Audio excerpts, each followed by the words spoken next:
As the world watches, Ukrainian President Volodymyr Zelensky meets the United States President Donald Trump in Washington today in a discussion that could reshape the trajectory of the war in Ukraine and the future of U.S. and Russia relations.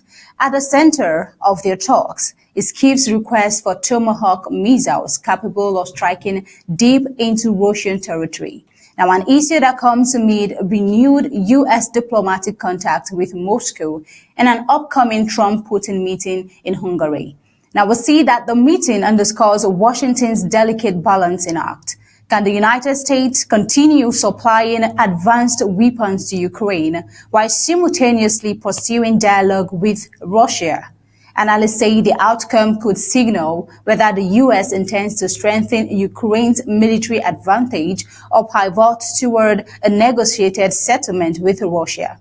As both sides weigh the risks of escalation and the prospects for peace, global attention turns to Washington, where the decisions made today may determine whether diplomacy or deterrence defines the next phase of the war.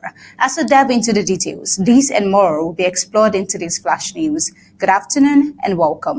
I am Tabitha Akor. Let's begin.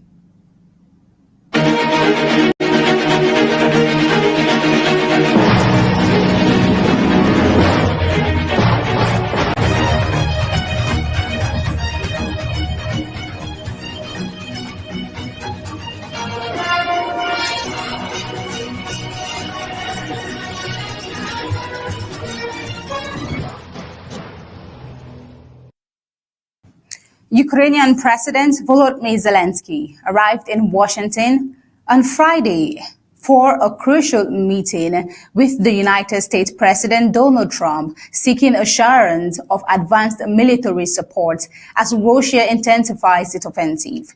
The visit comes just a day after Trump's phone call with Russian President Vladimir Putin, an interaction that has added new complexity to the fragile dynamics of U.S.-Ukraine relations. Now, at the heart of Zelensky's mission is a request for Tomahawk missiles. These weapons are capable of striking targets deep inside Russian territory. Kyiv believes such capability could change the course of the war.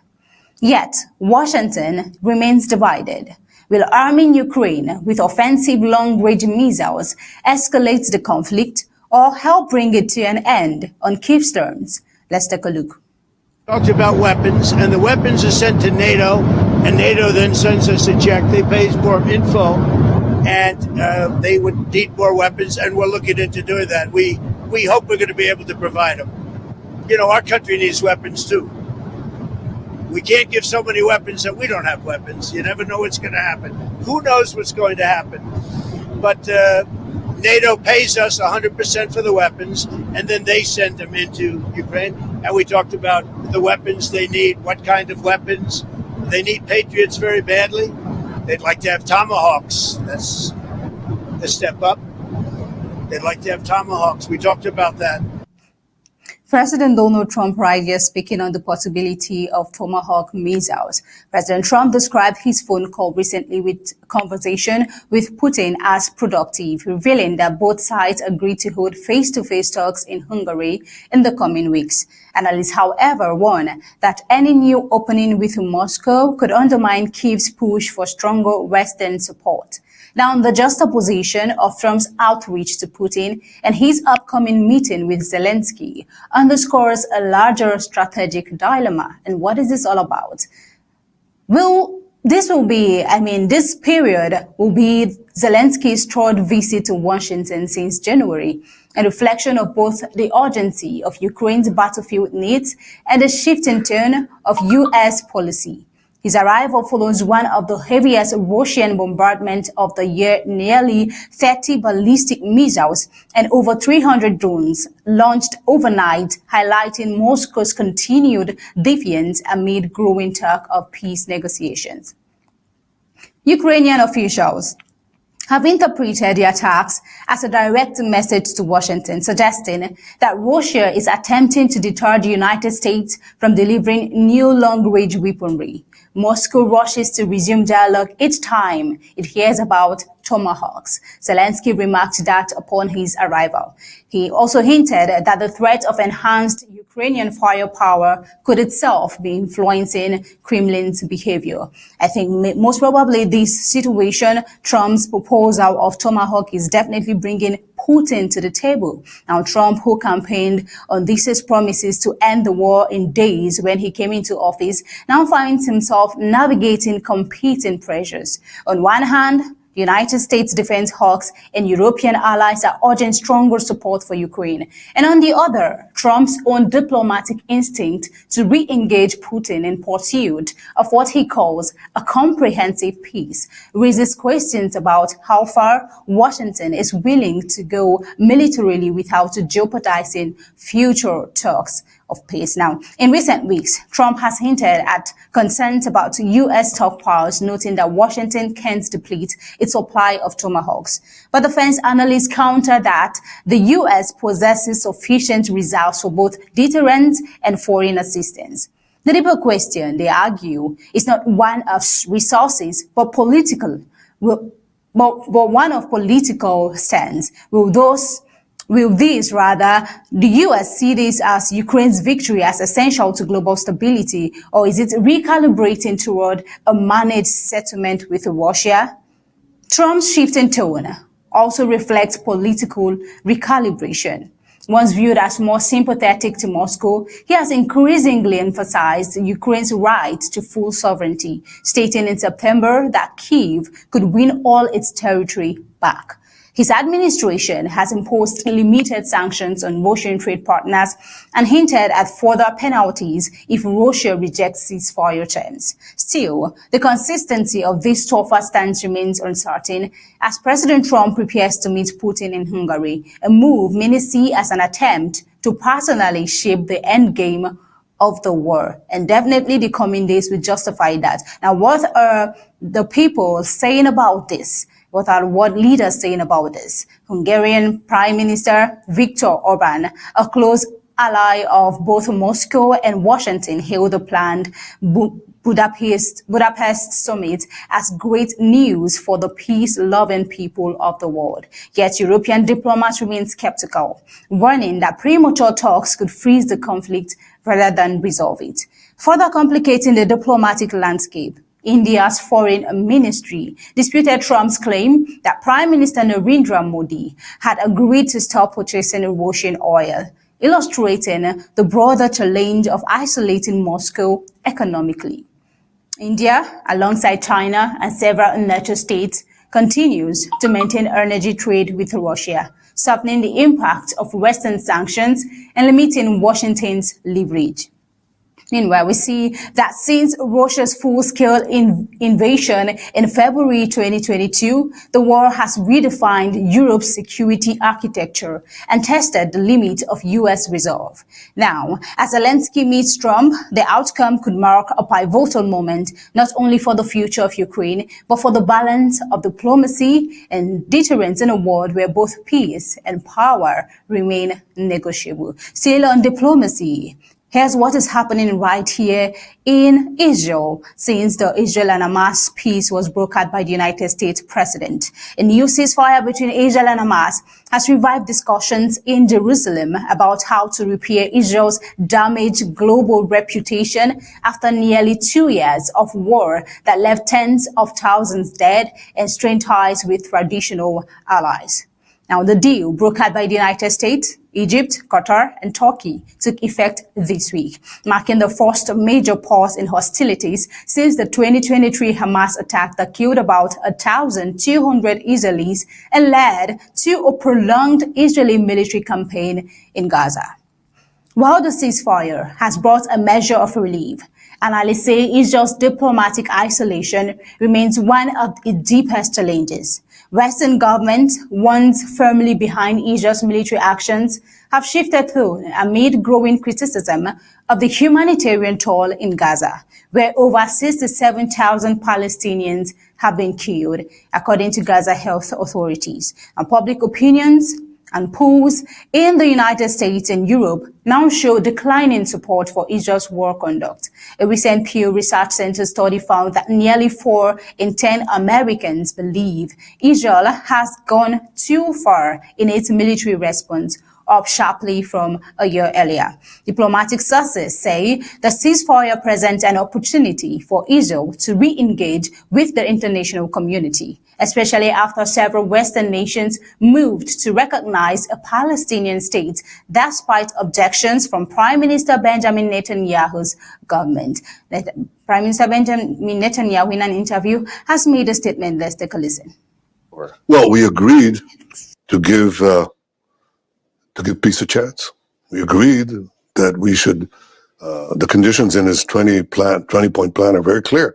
It's not only that we get the hostages out without getting our military out, but that we would subsequently have both demilitarization and disarmament. They're not the same thing. First, Hamas has to give up its arms. And second, you want to make sure that there are no weapons factories inside Gaza. There's no smuggling of weapons into Gaza. That's demilitarization. We agreed that that's part of the plan. And we also agreed, okay, let's get the first part done. And now let's give a chance to do the second part peacefully, which is my hope. Peace finally had a chance. Meanwhile, inside Israel, concern about the nation's global standing has grown. A poll by the Institute for National Security Studies in Tel Aviv found that 2/3 of Israelis fear international isolation. Former diplomats and communication strategists have faulted the government for failing to present a unified message during the war and for underfunding public diplomacy efforts. Analysts argue that rebuilding Israel's image will require more than symbolic gestures. They point to the need for policy shifts such as clearer humanitarian commitment, respect for international law, and genuine engagement with regional partners. Prime Minister Benjamin Netanyahu, who skipped this week's Egypt Peace Summit, has repeatedly ruled out the creation of a Palestinian state, insisting that the war would continue until Hamas is fully dismantled. Now, critics, on the other hand, say this position could complicate Israel's effort to rebuild trust with the West and also to moderate Arab nations. Under the U.S.-led ceasefire framework, an international board of peace chaired by President Donald Trump is expected to oversee the next phase of the Gaza agreement, including the establishment of a technocratic administration for the enclave and the disarmament of militant groups.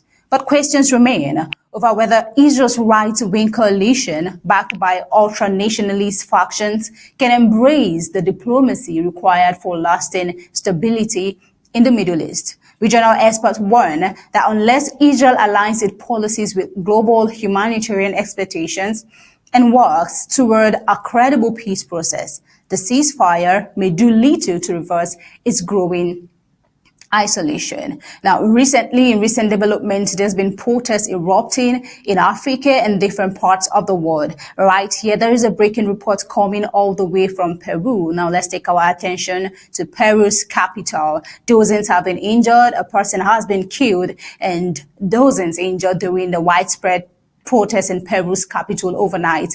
In the first major challenge, newly sworn in President Jose Jerry, according to the state ombudsman's office, a 32-year-old protester died after being shot during clashes between demonstrators and police outside Congress in Lima. Police said an officer identified as Luis Magalhães, who was reportedly assaulted during the protest, fired the fatal shot. He has been suspended pending investigation.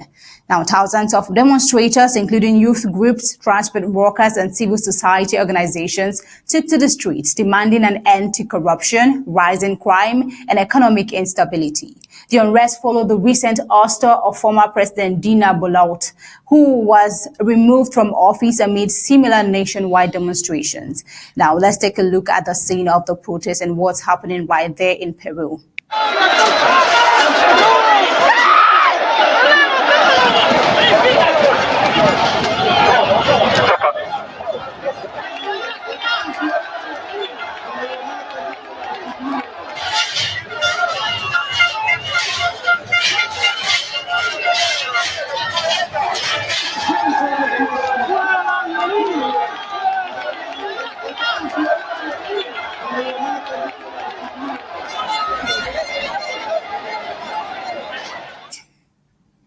Prime Minister Ernesto Alvarez announced that the government will declare a state of emergency in Lima and unveil new measures to address escalating insecurity.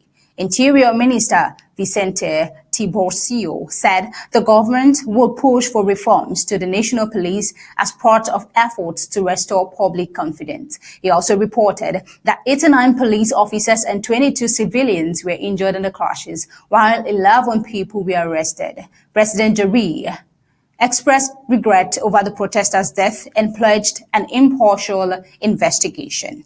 He accused criminal elements of infiltrating peaceful demonstrations to provoke violence. Jair, who is 38 years, who previously led Congress before assuming the presidency last week, has vowed to prioritize public safety. However, his administration already faces scrutiny over past corruption and misconduct allegations, which he denies. The protests serve as an early test for Jair's short-term presidency, set to end with scheduled elections next July. Analysts say his ability to contain public unrest while addressing security concerns will determine whether his government can maintain legitimacy amid Peru's deepening political crisis. Now moving over to Kenya. In Kenya, same event happened. At least 2 people were killed on Thursday after Kenyan police opened fire on mourners gathered in Nairobi to view the body of former Prime Minister Raila Odinga. Let's take a look at this.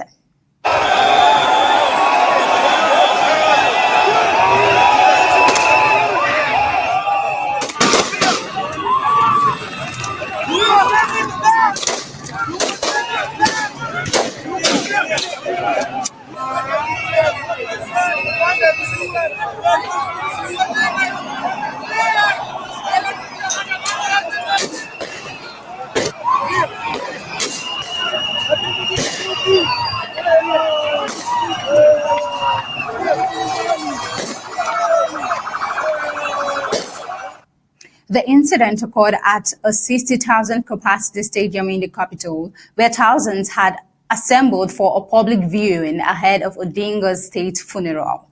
According to Kenya's head of police operations, Adam Singh Bongai, the shooting erupted when part of the crowd attempted to force their way through a stadium gate. Police responded with live rounds and tear gas, triggering panic and a stampede. The Kenya Red Cross confirmed multiple injuries as emergency teams evacuated victims from the scene. While police placed the death toll at 2, local media reported at least 4 fatalities. The public viewing resumed later in the evening after calm was restored. Kenya has declared Friday a public holiday in Odinga's honor, with a national funeral service scheduled at a separate Nairobi stadium. Additional memorials are planned in Kisumu County on Saturday, while Odinga's burial will take place Sunday at his rural home in Bondo, Western Kenya. Odinga, who is a long-time opposition leader and one of Kenya's most influential political figures, died of a heart attack in India on Wednesday. His death has sparked nationwide mourning and renewed debate over the police use of force during public gatherings. This is the situation right here in Kenya. Until next time, this is where we'll be drawing the curtain on today's Flash News. Remember to stay tuned for Horizon at the top of the hour, 6 p.m. I am Thabita Ako. Thank you for watching.